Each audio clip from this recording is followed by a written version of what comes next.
So, and I say everything, you know.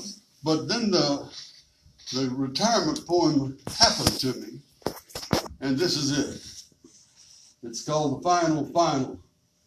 Yeah, some little music for you had never read this one. Hold it back. I missed giving my final exam. I slept through it. The alarm didn't sound, or I turned it off in my sleep. I'm buying a new clock, but maybe it's perfect this way. They wrote me such letters. I'll give them all A's. But that moment will not come back, no matter how I howl for it to weep. This morning will not come back this afternoon. This class really was the best I ever, and I regret. It hurts so, missing and saying goodbye to each as they come up, my best, my last. I cannot believe I missed the final. The predictable conclusion to my legend in the English form. The secretaries loved it.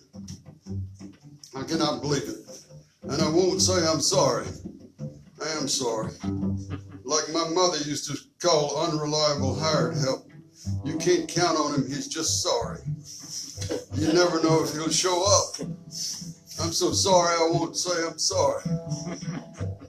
And actually it gives me a chance to give 40 A's, which out of some arrogant, ungenerous, grading attitude I would not have done, which now I do, with an iron whang of the grades only chute door in the back of the academic building and an illegal pull of the chapel bell. Do you reckon I'll sleep through my death? Another pull. Sleep through resurrection day? Another. And have to do this whole jabbering career again, pull. Or will I get to go on to some other plane where there's no such thing as dreamless sleep and discipline and drinking too much the night before and faulty clocks and forgetfulness and the frustration of saying anything in front of groups and no such a thing as regret and the satisfaction of job well done and no more ceremonial walk through doors and no way to miss the living moments and no way to try to write them right. Or say there is nothing after now. Then that lovely bunch of young people talking and laughing and writing me letters, forgiving me even, straggling out of that room, made sacred by our presences and attention, were gone. When I arrived at 10:45, you created quite a stir around here, says someone on the hall bench. I bet. I heard them say you used up your poetic license. This is how death might surprise. That's the thing undone, irremediably missed out on. You round a corner, and the backyard party with your friends is breaking up. Where have you been? Alone? Asleep? If I lived with someone, I might have been jogged awake, reminded, but I still don't want to live with anyone.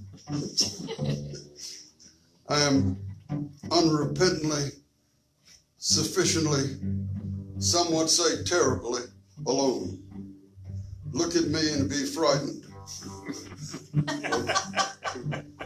Look at me and be frightened of not pouring the last of the love you and wakefulness you're given, which is every moment, but more so some than others. Emptying out is the point. In time, over time, be early.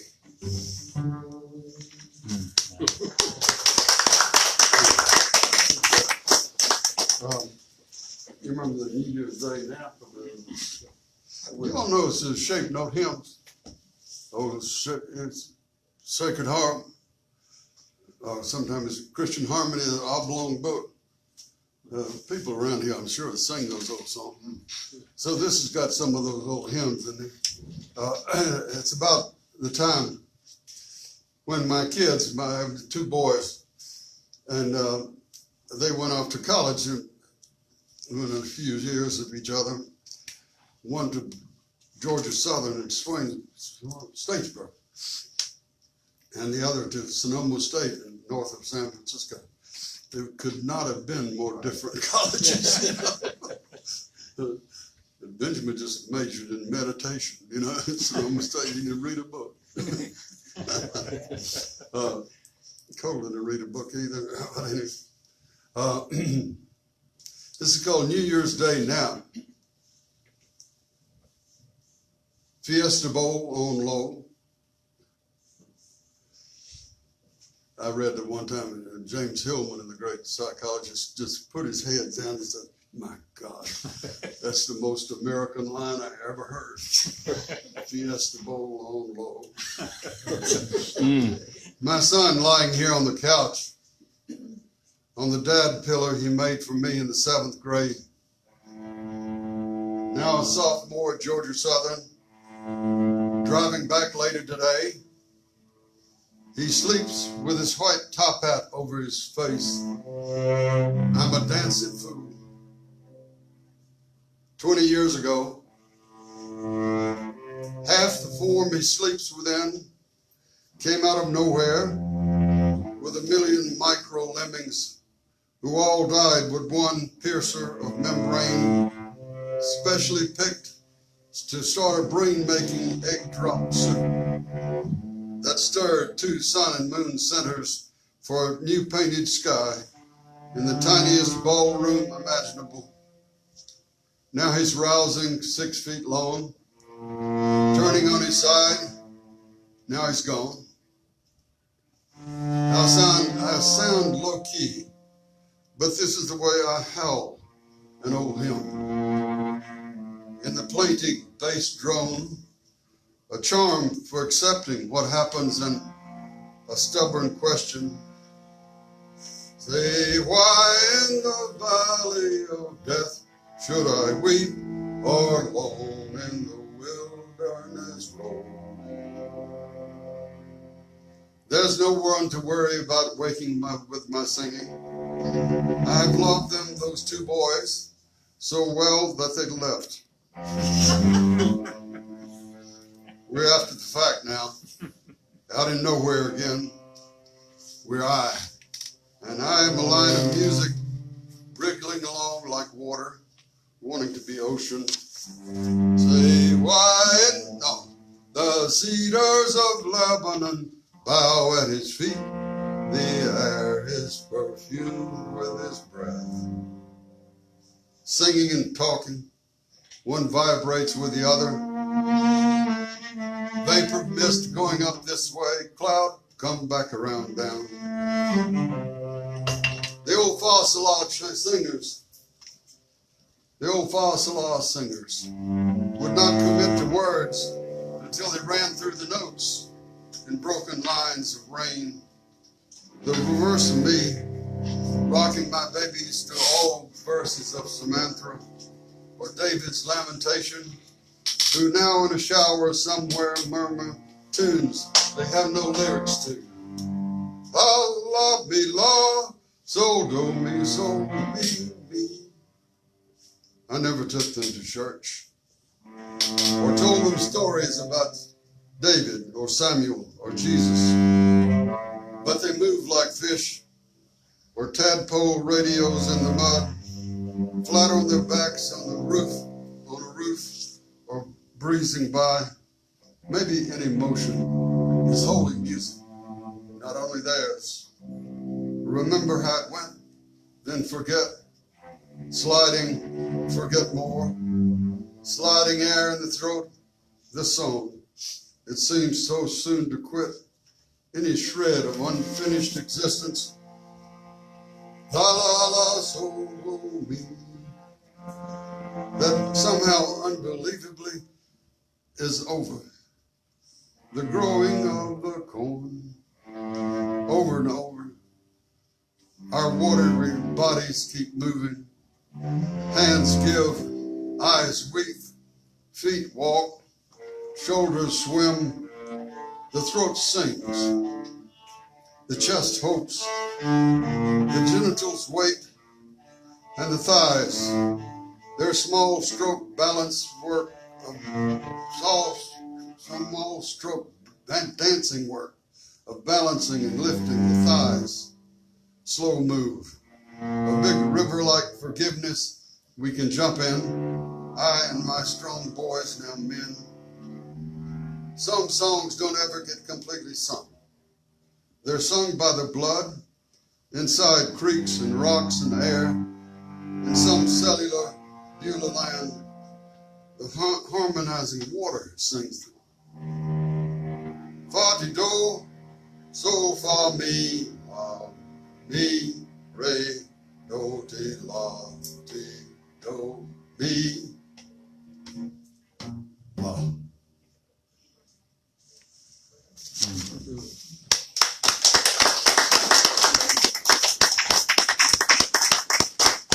Here's one about my dad. It's Hub. That was the name. Nickname for Herb Barks, Hub. Lao Tzu says, 30 spokes come together in the hub. And because of that round nothing at the center, we have the use of a wheel to carry us and our friends around. In one translation, the hub is called a nave. I thought a nave was the empty space at the top of a church, and it is. It is also archaically the hub of wheel. My dad's nickname was Hub, which only Mama Betts used. Or maybe sometimes Pennington playing bridge. Hub, I didn't know you were lying in wait. Dad smiles. The Lao Tzu is quoted at the beginning of a Hayden Carruth's long poem, Contra Mortem, which I shall now read again, Against Death. The round nothing at the center is what we ride through that on, what we're riding now.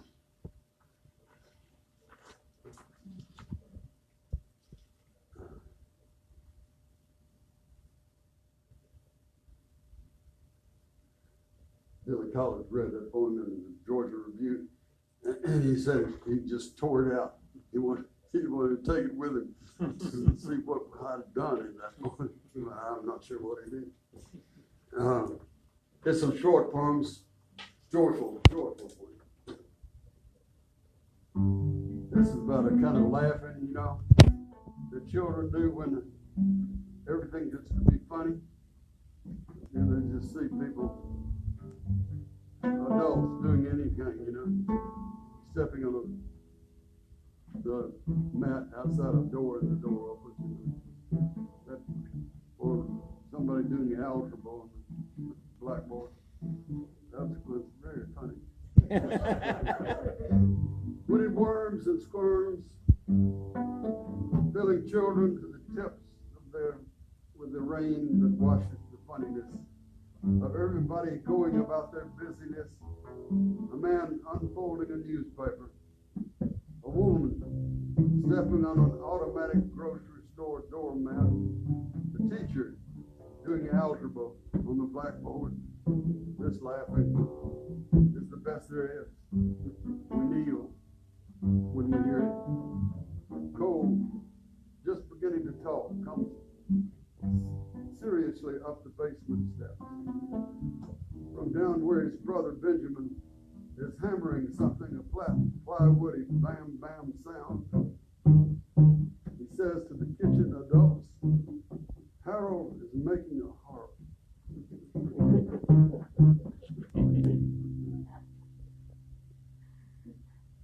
These very feet. A spring stars just out 9:30 when I was 5 or 4, before school, that fear, before clothes. I step out of my bath, am held in the big towel, then leap out to the front porch, and through the screen door, along the curve of boxwood, through the tower, down its flight of 3 steps, next flight, next, and next, to the open ocean of the quadrangle. It doesn't seem like I'm running, rather more a thought sails into night, the idea of nakedness and Blakean joy, with my parents and older brother close in pursuit, laughing, and finally reaching and snaring the fleeing figure back to pajamas and bedroom. But these feet fleet, insouciant feet. Remember nothing of that.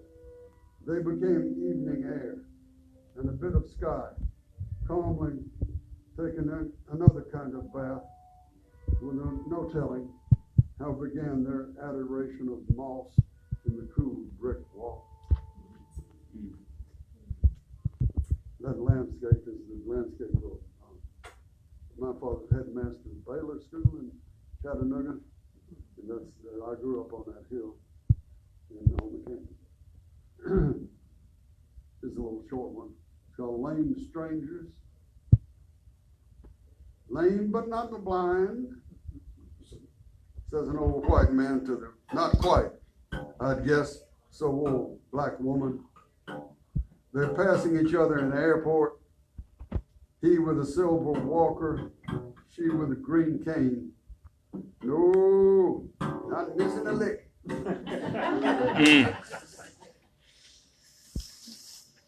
A forgotten memory came to me while I was reading a Seamus Heaney poem about when Thomas Hardy, as a boy, got down on all fours among sheep and looked in their bland faces and tried to feel how it was to be one. I'm proud of Hardy. I was in the tub when I heard my little sister coming and pretended to be drowned, curled under the bath water, just an ear out to hear her intake of breath, and running to the living room where our parents were playing bridge with the Penningtons. A violent sliding back of chairs, adult feet pounding. I go back under to my drowned self, am translated dripping, giving my naked foolery smile like a dog lifted up its way bye-bye. The bridge players spank and hug me both. The hand must be redealt. Bids forgotten. Mr. Penny howling. It's a miracle, golly. He arose from the dead, old slow of heart. Take down this to read. And I do actually die. No fooling.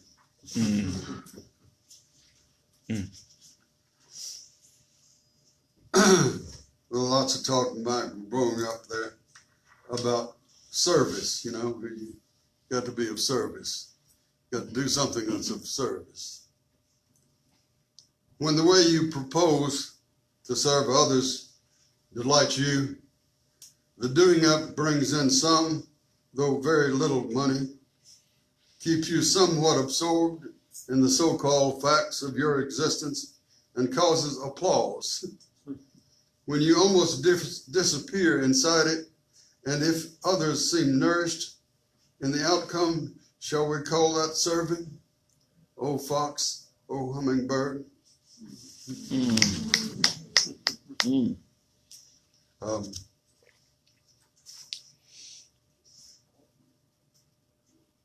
Let's see, I think, speaking of hummingbirds, there's a book I called Hummingbird Sleep.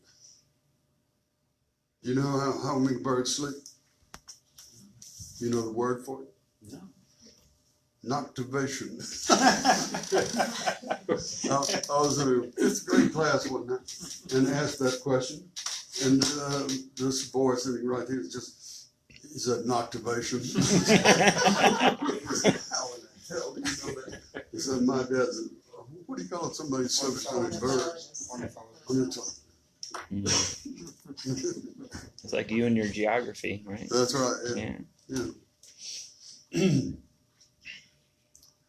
A hummingbird sleeps among the wonders Close to dark, he settles on a roosting limb and lowers his body temperature to within a few degrees of the air's own. As the bird descends into torpor, he assumes his heroic sleep posture, head back, tilted beak pointing to the sky, angling steep, quixotic, Crimean. This noctivation, the ornithologist's word for it, is very like what bears do through the winter. Hummingbirds live the deep drop every night. You can yell in his face and shake the branch, nothing, gone. What does he dream? Where? What does he dream of? He dreams he is the great air itself, the substance he swims in every day, and the rising light coming back to be his astonishing body.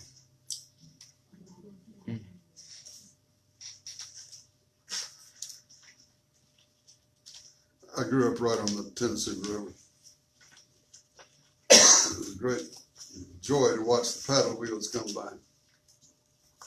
If I could find this point. I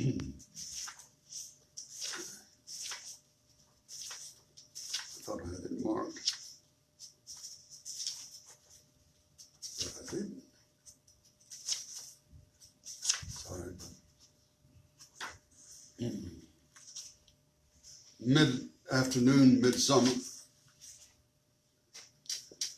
Mid-afternoon, midsummer, when the big paddle wheels came by, pushing barges or self-contained in an astonishingly plush excursion boat, people waving from the railing, Tony Haywood and I would hear them coming and exult and run toward the bluff, the lookout place, and get them maybe finally to blow the big horn,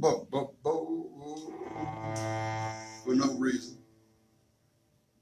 And Jim Hitt would come down from his second floor apartment to sand with his hands on his hips to take in the glory of the 19th century going by.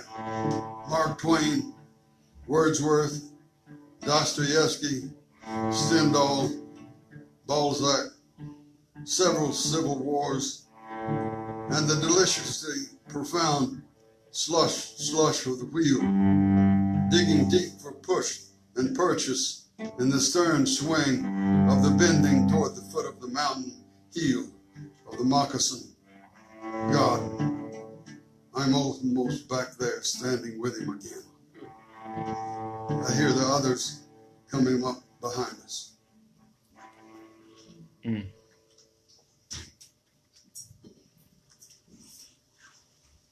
Jim had some Murphy's.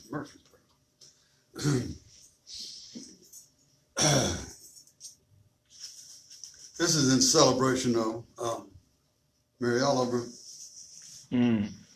She died recently, last week. Yeah. It's called Awful Fun. I forget what I had for lunch, what I've been reading earlier today. Sometimes after a short while, when no longer directly challenged to say, I remember a turkey sandwich and Peter Matheson, vegetable soup and Fernando Pessoa, a hamburger and Vicente Alexandre. If you sit still enough and look up long enough into this late October, early afternoon light, you will see something fall down, spring up, spring loosen out from the ground of our lovely being, 2 handfuls of ground. Mary is not Mary. Coleman is not Coleman. Mary Oliver is dying, lymphoma. She is my friend. and the very finest poet. I looked it up. Lymphoma. Any of various abnormally proliferative diseases of lymphoid tissue, fourth stage cancer. Dear thing, last night on the phone, she could not find the word. She said lymphobia. Mary, sweetheart, that means a fear of your lymph glands, if it's a word at all. Yes, that's what it is. I told her I had my first old man's fall here at 78. I was lucky, didn't hurt anything, and got a pretty good poem out of it. Don't let those get too expensive, she said. She's doing chemo every day for 4 hours through a port that they put in up our neck. Very boring and painful. It's the most awful fun I've ever had. She calls the port where the liquid chemo comes into her body a faucet. Coleman is dying too, not as clearly or so consciously, but just as surely. Everything is changing, numbing, diminishing. We love so to sit here beside each other on a couch and read things we've been working on. To sit on a couch. What color? Dark pinkish orange. What do lymph glands do?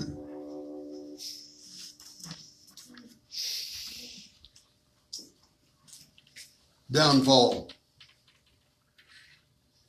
Here at 4 in the July afternoon at 78, I've had my first old man's fall. A slow, prolonged pitching forward, stumbling on grass, fall. Ending with my knocking two outdoor stair railings out with my head and face busted apart on the ground, along with my hat and my green notebook that I'm writing this in. I don't seem to have broken or bloodied or bruised anything. Lucky. Very lucky. I need to be extremely careful of just walking around. So sorry. Lisa had to see this. It scared her. Jesus. She doesn't need this old doddering body to have to be ready to catch when it falls. I don't need it either. Yes, I do. I resolved to work to strengthen it. I must be ready to catch myself. Old people do fall. And then some of us write about the falling. The threat of that coming at any time. I could go back to see what caused it, some odd hump in the grass, old age, old body, old mind, weak knees, young soul, all that. So just enjoy it, I tell myself. The time left before the big fall down. There's nothing quite like the feeling we have in the midst of falling, not knowing how it's going to end up. Have you had that? Yeah. Where? That's where we live. If we could know it in the midst of falling. It doesn't always feel like we are, but we are through time. Maybe by generalizing here at the end, I'm trying to bring everybody in for company. The way a metaphor in a poem might try to do, like Keats's Ode to Autumn, which is all one metaphor, glorying in autumn's cool mist after all the summer heat. I started writing this while still asleep almost, still in bed. Now another poem just entitled My Own Death. I won't be here after that. So hard to imagine. I can't. Galway came back in a dream recently to tell me this is not the end. We go on.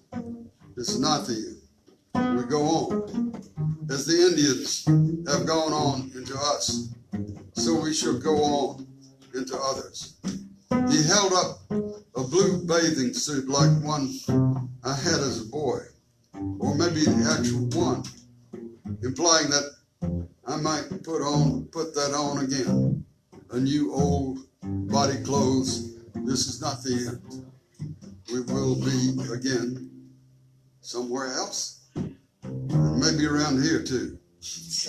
Galway died a year ago today, October 28th, 2014. You know Galway Canal? He's got about the best that we got, along with Mariella. Yeah. Well, here's the little short one. Called Mary, M-A-R-I, Mary, yeah. January 17th, 2019. About 3:15 a.m. Mary Oliver's dies. Lisa is with her. She calls me at 3:30. I'm up. I read the Rumi poem on the day I die to them and sing Hank Williams' "Hey, good looking, what you got cooking?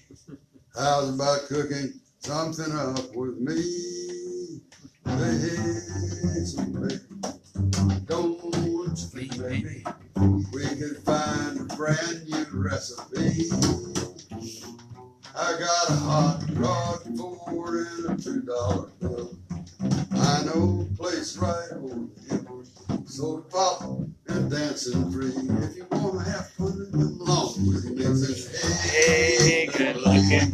What you got cooking? How about cooking something up with me? Thank you. Go ahead.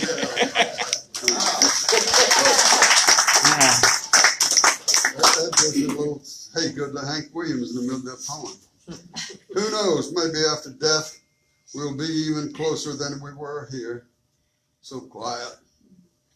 Just the over and under cricket sound with the construction workers riding around in their trucks listening to you on NPR. I think I'll read that again. So quiet. Just the over and under cricket sound with construction workers riding around in their trucks listening to you on NPR. Yeah, she'd like that. Construction workers.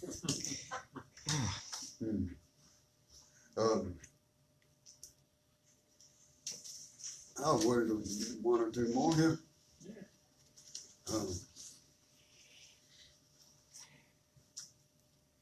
This is called "Come Look." You know how when we go off somewhere, we love someone we meet, or something small in nature, or large, like the Devon moors and the wild ponies there. And the snail you found on the picnic table here, tiny snail. We watch it all one evening, how quick it is on the slide of its divine slime, near this lovely little yellow flower, wild sorrel, brother box turtle, father king snake, red rhododendron, inch-long cousin black snake with a gold neckband. Later you call me to the table in a light night rain. Come look now. With Fighting Town below, swirling by, I come without my flashlight. We are in love with each other, looking at the snail, by candle, with each other, looking. I put the heel of my hand down on the table, well away I thought, but that's where it had exactly gone. Feel a preliminary pressure, withdraw my hand immediately, but we both know I've killed a gorgeous sentient being. Maybe not, maybe just a cracked shell, just. Such is the massive damage of forgetfulness I do, just walking around on ground critters, crushing small lives that is a given here, and a grief. We start on 2 snail poems You so fast, mine dawdling way behind. You want to read me yours? I say not yet. Not wanting your phrasing mixing with mine. Then we both forget for weeks. Wind blows your notebook open on the dock. The snail page hits the lake and inks itself empty, clean. You call me, furious. You should have let me read it to you. I was so slow. Too slow with our snail poem dance. Now we must begin again, though we can barely bear to. Poem more perishable than snails. I saw a wren on the table the next morning, pecking in between the boards, finding fancy French breakfast. His right. Poem of two minds, double horned, each moving singly. I stretched my hand to you. Forgive me, you, Lisa. Let's begin this dance again. Never mind the little finishes. That's the best line. Never mind the little finishes. Never mind what we steal. Let's read every poem out loud to each other before they even get started. Then again say them halfway on their way to dead wrong. Then go underneath the tabletop where no one knew was a place to hide and be apart together. That's the poem, is it? We don't have a